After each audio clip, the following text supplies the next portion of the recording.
नमस्कार, मी लतिका। आज आपण उन्हाळा स्पेशल कोकम सार बनवूया। त्यासाठी बघा अर्धी वाटीपेक्षा जास्त असं ओलं खोबरं घेतलेलं आहे, त्याचे छोटे छोटे तुकडे करून घेतलेले आहे। छोटा 1 चमचा जिरं घेतलेलं आहे, 1 गड्डी लसूण घेतलेला आहे, 4 हिरव्या मिरच्या घेतलेल्या आहेत कमी तिखटवाल्या आणि थोडीशी कोथिंबीर घेतलेली आहे। मिक्सरचं भांडं घेऊया आणि त्याच्यामध्ये एक साहित्य टाकून घेऊया। हे ओलं खोबरं त्याच्यामध्ये टाकायचे, आपल्याला लसूण, हिरवी मिरची, कोथिंबीर घेतली थोडीशी आणि जिरं। थोडंसं पाणी टाकायचं आणि बारीक करून घेऊया।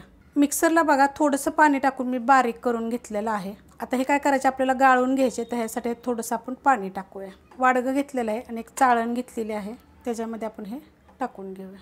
थोडंसं अजून आपण पाणी टाकूया। मिक्सरच्या भांड्यामध्ये बघा मी परत पाणी घेतलेलं आहे आणि हे काय करायचं माहिती आहे का, थोडंसं चमच्याने आपल्याला हे अशा पद्धतीमध्ये दाबून घ्यायचं। ह्याचा चोथा फक्त साईडला काढायचा, हा आपल्याला चोथा नाही घ्यायचा।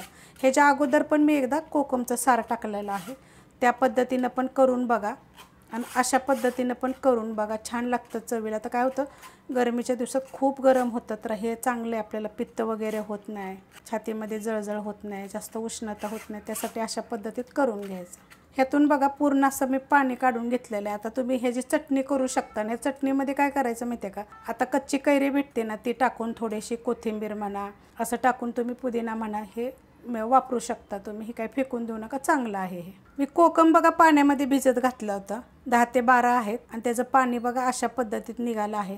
चांगलं दाबून दाबून ह्याचं पाणी काढून घेऊया आपण, फक्त आपल्याला कोकमचं पाणी पाहिजे।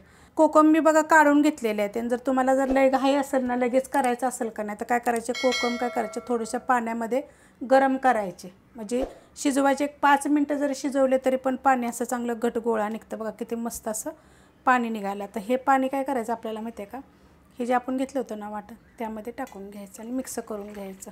मस्त असं काय करायचं त्याला माहिती आहे का, चमच्यानं आपल्याला चांगलं मिक्स करून घ्यायचं आहे।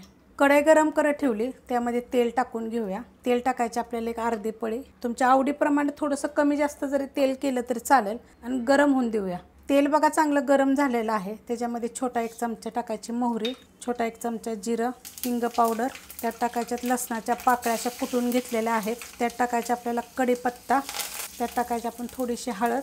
मस्त असा बघा आपला लसूण भाजलेला आहे आणि त्यात टाकून घेऊया आपण। आता अशी फोडणी बसली पाहिजे बघा, मस्त अशी एकदम मिक्स करून घ्यायचं। गॅस आहे मीडियम।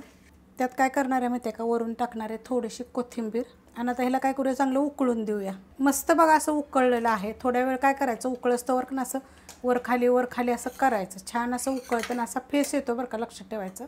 कारण जर मीडियम गॅस फास्ट गॅसवर केलं तर आपलं असं कढईच्या बाहेर पण येऊ शकतो, अशा पद्धतीत त्याचा फेस येतो, मस्त असं लागतं बघा। ह्यात काय करायचं माहिती आहे का, आपल्याला उकळल्यानंतर ह्याच्यामध्ये मीठ टाकायचे, चवीप्रमाणे मेव का असा फेस येतो आणि त्यात टाकायचे आपल्याला गूळ बघा मी एवढा घेतलेला, बिन केमिकल गूळ आहे आणि हलवत राहायचं सारखं।